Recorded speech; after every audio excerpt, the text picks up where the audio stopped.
Bonjour, je m'appelle Bruno Napoli, je suis CTO de chez Krika. Je vais commencer avec cette image-là. C'est la pochette, c'est la couverture du New Yorker du 4 septembre 2017. 4 septembre 2017, c'est juste quelques jours avant l'ouverture du CEDIA. Et qu'est-ce qu'on y voit là-dessus ? On y voit un petit garçon qui regarde certainement sa série télé sur son téléphone, alors qu'il a une grande télévision juste à côté. Qu'est-ce qu'on peut retenir de ça ? On peut retenir de ça que les gens n'achètent pas de la technologie.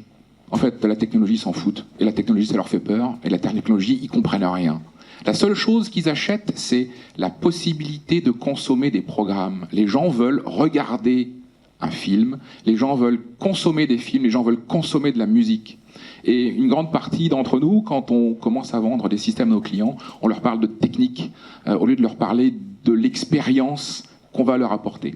Le plus important pour nous, c'est de comprendre effectivement que les gens n'achètent pas de la technologie, ils achètent la possibilité de voir des contenus. La technologie a un prix, l'expérience n'a pas de prix. D'accord ? C'est ce que je voulais vous donner je voulais commencer avec ça. Il y a quelques années, avec mon frère, on s'est dit, tiens, on va monter une société, on va fabriquer des petites boîtes qui vont permettre aux installateurs de superviser à distance leurs installations. C'est super, ça coûte rien, ça coûte 200 balles, chaque installateur va la mettre chez ses clients. Et puis le petit boîtier va lui envoyer un petit email en lui disant, tiens, chez Madame Schmoll, le point d'accès Wi-Fi que tu as installé dans le salon, il marche pas. Alors on s'est dit, les installateurs vont adorer ça, ils vont être proactifs, ils vont pouvoir facturer, ils vont pouvoir s'éclater avec ça. Et on s'est pris une tôle monumentale. Mais un truc monstrueux, quoi. J'ai laissé ma chemise et j'ai pas fini, quoi. Et en fait, le truc, c'est de se dire, et on a cherché, quoi. Ça m'a extrêmement frustré de me dire pourquoi. On a fait des salons dans le monde entier, on est distribué dans le monde entier. Nos distributeurs dans le monde entier ont des stocks pleins de Krika. Je vous explique même pas, c'est monstrueux. Et on a eu des prix, des awards dans la presse mondiale. On s'est vraiment régalé. En revanche, les installateurs ne vendent pas. Et ça a été une vraie frustration pour moi. J'ai beaucoup cherché. Et en fait, j'en suis arrivé à la conclusion que les installateurs dans l'audio et la vidéo et la domotique ne font pas de service ni de maintenance. Les gens ne facturent pas de contrat de service ni de contrat de maintenance. Donc quand on ne vend ni contrat de service ni contrat de maintenance, on ne sait pas vendre mon petit boîtier à moi qui fait papa-maman et quand on le retourne, ça fait la neige sur le Sacré-Cœur. Oui, les mecs ne savent pas vendre ça. Et ça m'a tellement frustré que je me suis mis à beaucoup écrire des blogs. Et mes blogs et mes revues sont publiées dans la presse professionnelle partout. Et du coup, je me suis beaucoup intéressé à ce qui se fait outre-Atlantique. Et je vais vous raconter une toute petite histoire, en fait 2 histoires qui vont vous éclairer sur ce qui se passe de l'autre côté de l'Atlantique et aux États-Unis et qui va arriver jusqu'ici. Lennar, qui est une société américaine, vous allez voir la boucle que je fais. Lennar, qui est une société américaine, qui est le 2e fabricant américain de maisons individuelles. D'accord ? C'est des dizaines de milliers de maisons individuelles par an. Il fait pas du haut de gamme, il fait pas du bas de gamme, mais il fait de la maison en moyenne américaine. Lennar, à un moment, il s'est dit, comme Serge l'a bien expliqué hier, on était dans du push et maintenant on est dans du pull. C'est-à-dire que c'est le client qui va demander certaines choses, d'accord ? Donc tous les fabricants de maisons aujourd'hui commencent à avoir la pression parce que leurs clients leur demandent des maisons connectées, des maisons avec des trucs, des machins, voilà. Donc Lennar, 2e fabricant de maisons individuelles aux US, il s'est dit, il faudrait qu'on ait un petit effet commercial. Qu'est-ce qu'on pourrait faire si on proposait des maisons certifiées Wi-Fi ? Donc Lennar s'est dit, voilà, on aimerait que nos maisons, plus de câbles, terminé. Plus de câbles Ethernet dans les maisons, le câble Ethernet de toute façon, c'est mort. Tout le monde sait que l'avenir, c'est le sans fil. Les gens ne conçoivent pas de brancher des trucs, c'est fini. Dans la tête des gens, il y a un pli qui est passé, c'est sans fil maintenant. Donc on va proposer des maisons certifiées Wi-Fi. Comment on fait pour certifier une maison Wi-Fi ? On va taper à la porte de l'Alliance Wi-Fi, donc ceux qui fabriquent, ceux qui font la norme.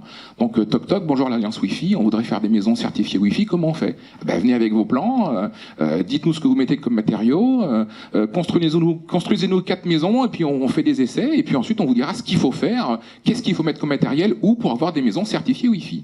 Bon, quelques mois plus tard, Lennar sort sur le marché des maisons certifiées Wi-Fi. Il n'y a pas de dead spot, où que vous soyez, vous avez le Wi-Fi dans la maison et ça marche.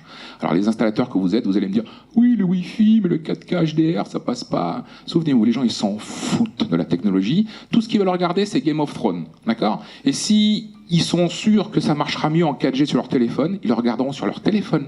Parce que ce que les gens consomment, ce sont des programmes. Ils ne consomment pas de la technologie. La technologie, ils s'en foutent. D'accord ? Ils consomment des programmes. Alors, m'expliquez pas que, oui, alors le Wi-Fi, je pourrais pas regarder Canal+ en haute définition dans le salon en même temps que... Les gens s'en foutent. Ils veulent regarder le truc, et même si c'est en basse résolution, ils s'en foutent.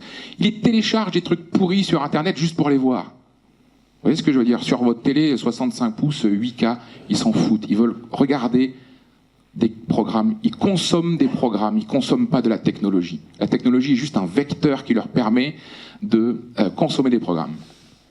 Donc Lénard vend maintenant des maisons certifiées Wi-Fi, les gens sont contents.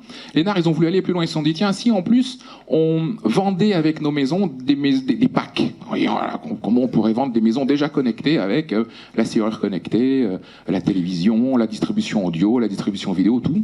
Alors ils se sont dit, qu'est-ce qu'on pourrait utiliser comme produit qui soit facile à installer et qui marche bien?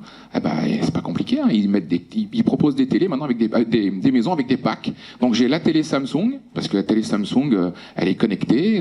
On branche plus rien maintenant. Le HDMI va disparaître. Hein. Je vous explique, dans pas très longtemps, il y aura plus de HDMI, puisque les télévisions, on va installer l'application Canal+, l'application Netflix, l'application machin. Tout va se passer en Wi-Fi. Terminé. J'ai plus besoin de brancher quoi que ce soit en HDMI. Donc télévision Samsung. Le petit portier vidéo de Sharing, il coûte $200. Et puis, si jamais il est dépassé, ben, l'année prochaine, on le change. Vous voyez ce que je veux dire? C'est pas un portier vidéo à 5000 €, les gars, qui va pas évoluer. Vous voyez ce que je veux dire? Donc, le truc Ring, les caméras de chez Amazon, la distribution audio, bah, du Sonos. Ça marche tout seul, et puis ça marche très bien.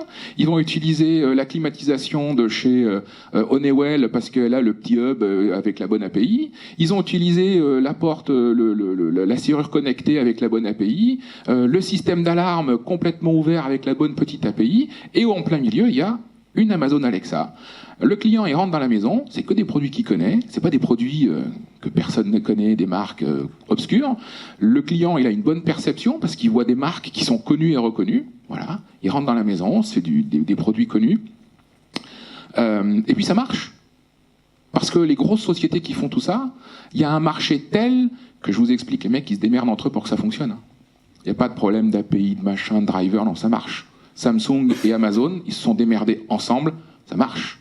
Ring, ça marche. Sonos, ça marche. D'accord ? C'est des métiers, c'est des marchés qui sont tellement gros que les mecs ils se démerdent. Il n'y a pas de petites querelles de clochers. Non, je te file pas mon API parce que j'ai peur que tu me bouffes le... Non, non, il y a un marché, il y a un gâteau tellement énorme que les mecs ils se démerdent entre eux pour que ça marche. Qui installe tout ça ? La question c'est qui installe tout ça aujourd'hui ? Lénard, ils auraient pu aller voir la FFD locale, qui est le CEDIA aux États-Unis, en leur disant tiens, on a besoin de 500 installateurs aux États-Unis pour installer toutes nos maisons. Bah, le problème, c'est que même aux États-Unis, je vous l'ai dit, on s'est pris une tôle avec Rika. Pourquoi ? Parce que même aux États-Unis, les mecs ne font ni contrat de maintenance, ni rien. On va sur leur site web, il n'y a pas les prix. Pour répondre à un contrat, pour répondre à un devis, ils mettent 6 mois, et puis ils font pas de service et de maintenance. Donc, en gros, notre industrie, nous là, on n'est pas crédible. Quand vous avez un constructeur de maisons qui arrive, on n'est pas crédible. Donc, qu'est-ce qu'ils ont fait ? Bah, ils ont négocié avec Amazon. Bah, c'est Amazon, c'est le service d'Amazon qui installe les maisons. C'est-à-dire que nous-mêmes, on n'est tellement pas organisés que nous-mêmes, on a été exclus carrément du schéma du grand constructeur de maisons. Même nous, voilà, on n'y est pas, quoi. Vous voyez ce que je veux dire ? C'est une des raisons pour lesquelles la norme AFNOR, pour moi, c'est quelque chose d'extrêmement important, parce que c'est quelque chose qui va nous crédibiliser. On est obligé aujourd'hui d'être crédible face à l'industrie du bâtiment, sinon les mecs ils vont se démerder entre eux, hein. On n'est pas du tout crédible sinon. Lénard, ils sont allés encore plus loin. Et il me reste 1 minute 10 et je vais le faire. Lénard, ils sont allés encore beaucoup plus loin. Vous savez qu'Amazon, ils ont racheté Whole Food aux États-Unis. Whole Food, c'est le Naturalia local. Des magasins, ils vendent des trucs bio et tout. Donc, sauf que chez eux, les Naturalia, ils sont gros comme des Carrefour. Donc, maman, elle a son Amazon Alexa. Elle passe sa commande chez Whole Food. Et comme il y a une porte connectée, eh ben, le livreur de chez Amazon, il peut rentrer chez la dame, il est surveillé par la caméra de chez Amazon, il rentre, il ouvre la porte, il pose les courses. Et les nards, ils ont fait encore mieux, parce que maintenant, ils construisent des maisons, ils conçoivent des maisons avec un petit sas. Donc le livreur, il a le code de la porte qui marche juste une fois pour livrer son truc. Hop, tac, ça rentre. Et s'il y a un frigidaire dans le sas, le mec, il pose les courses dans le frigidaire. Voilà. Voilà ce qui se passe outre-Atlantique. Voilà ce qui risque d'arriver ici, parce que quand les promoteurs immobiliers ils vont commencer à se dire bon, maintenant il faut qu'on fasse quelque chose pour faire des maisons connectées. Ils vont chercher des solutions, ils vont chercher des partenaires crédibles. La seule chose que je vais vous dire, les gars, c'est soyez crédibles, organisez-vous. Bravo. Bravo, c'est un exploit, il a tenu. Il aura plus de temps cet après-midi. Donc, rendez-vous à l'atelier. Serge ?